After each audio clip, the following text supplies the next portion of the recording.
Generic greetings, everyone. This is Scott, and I'll be going over the newest version of QFX Converter. Currently, the version is 2. So, in case you haven't seen the previous video, what this is for is if you have a bank and they can allow you to export your transactions to CSV, but you're having problems getting it to load into Quicken because Quicken does not recognize CSV, and you do not want to have to manually edit your Quicken files and add those transactions and so on and so forth.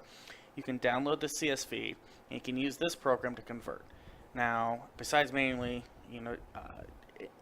entering the things, you can get other programs, but this is free.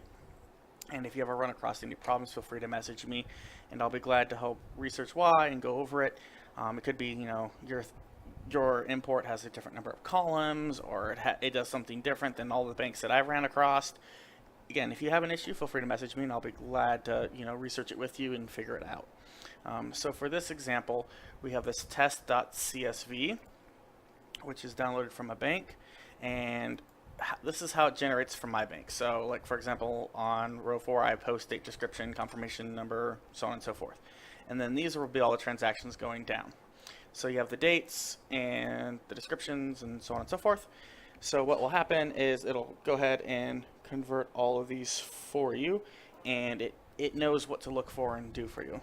Now, first time setup for you, if you didn't watch the previous video, or you're just downloading this for the first time, the settings have been revamped.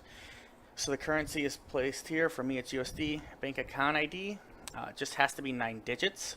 So if you have too few, you will get an error, or too many. Let me actually go one less. So here I have 8 digits. It has to be 9. So I can just go ahead and add it. And again, the bank ID doesn't necessarily matter. It will be whatever you want to associate it with. If it's the real bank ID, great. If not, Quicken will go ahead and say, hey, do you want to link to one of your current existing accounts? Or is this a new one? And you can choose whatever option is correct. Account ID is the same thing. Obviously my real account is in all 9s, but it does also have the smart check to make sure you have the correct number. So in case you get that message, what it means is you have to go up to 12 digits for the account ID. Now for the account options, or account type options, you can do checking or savings, and this will be pulling in from here. Auto open means once you run the conversion, if it will automatically open up Quicken for you, you can toggle yes or no. The one thing you might have to change is where you installed Quicken if you didn't install it in the default location. Auto updates is also new to this, and this will be great going forward because if I ever make a patch or release something else and you just want to get it quick and easy, enable auto updates, and it will download directly for you, and it'll work like a normal program would. If you are one of those people that, since this is your financial information and you want to vet everything and go through line by line of all the code, I've made it so you can disable it and say no, so you don't have to worry about it. So what's going to happen is how it checks is it goes to the online version, and the online version pulls right from the QFX Converter.txt. So if you actually open this up, you'll see that this is 2, this is 2. That's exactly where that number comes from. So in case you're wondering why, if you get a request for website connection, that's all it's checking. That's all I will use the net for. That and for the download. But the download, you'd have to click either download, and it'll ask you, and it'll download this file. Always from here, always the same link.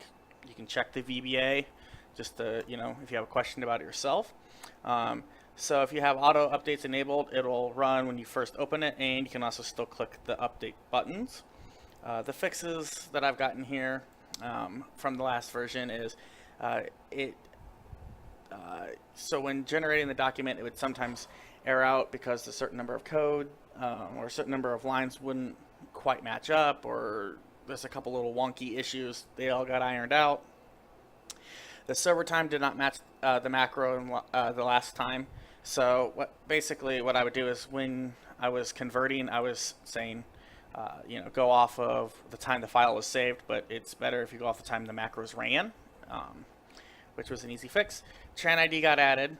This was because before every time you ran the macro, it would, in essence, restart. So think about if you have a checkbook and you started at check 100, Quicken could get a little mad saying, hey, why are you starting at the same transaction every single time? this way it actually auto ticks up. Enhancements, again, the copy paste is faster, so the macro is much quicker. I got rid of some of the formulas inside cells and turned it all into VBA, so again, it's quicker and it's more stable and you don't have to worry about messing them up. Generic speed and stability enhancements, again, redesign the import. Before you'd have to paste in a certain cell and make sure you have to delete, but all but that one line, and it worked, but it wasn't necessarily the most user-friendly. And I got some feedback and decided to implement it, so it's better for everyone. Again, then I redesigned the settings, so instead of you having to go by and change things, it's all right here. Everything in this little blue is something that you can update and change. And then I also again added auto updates. So those are the big fixes. So again, if you want to go, you can download from this URL. I'll put it in the description. If you have questions, message me. For people that want to see this in action, I'll go ahead and show them. So first off, I'm going to close this, or else it's going to be open. So let's just go ahead and close window. Now, this would be this is an example of after I have everything set up and the way I want it, all these settings. So I can go ahead, I should also explain the show tabs. Show tabs will show you all the tabs that I'm using. It's only if you really want to confirm that I'm not, there's no issues or whatever, but just for clean sake, I like to have it hidden. So to run it, go ahead and click run, and you will get all these downloads. So this is the test CSV that we had originally, and this will only show CSVs and folders, so you can actually drill down to whatever folder you need, and you're not going to get all this extra clutter. So most of the time it's going to be in the downloads folder for most people, and I didn't want people to have to search through Word and pictures and whatever else people download, so it will only filter for just CSV to make it a little quicker and easier for you guys. And you go and import, and as you can tell, it's done. Now when it's done, it'll actually create the file for you right here, and this is the Quicken file that you need. Now you can either just double click and open it, or if you have auto open enabled, Quicken will automatically open for you, and then you can import it that way. So it's however user preference has it. And I'll go ahead and show you how the download works. So what will happen is if you have auto update enabled, it'll check if the newer version is higher than the current workbook version. So if I again update the file over here, it says 3, this will download. For the purposes of this video, I'm actually going to edit the workbook version to 1, and I will go ahead and hit download. And you'll get this nice little pop-up. Version 2 of the converter is done. Would you like to download? Yes. And it says it's download. This file will now close.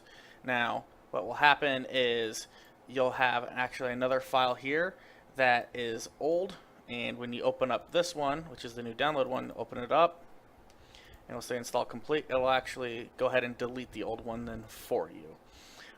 So that way you don't have to worry about which files have to delete, how does the update process work, and you can go ahead and review the code as needed. You can see that the version did indeed change back, and the website that it always download is from here. So if you have questions about the code, you can go Alt F11 and you can check all the code. So on this main sheet, it's basically checking to make sure that these values you entered here are correct.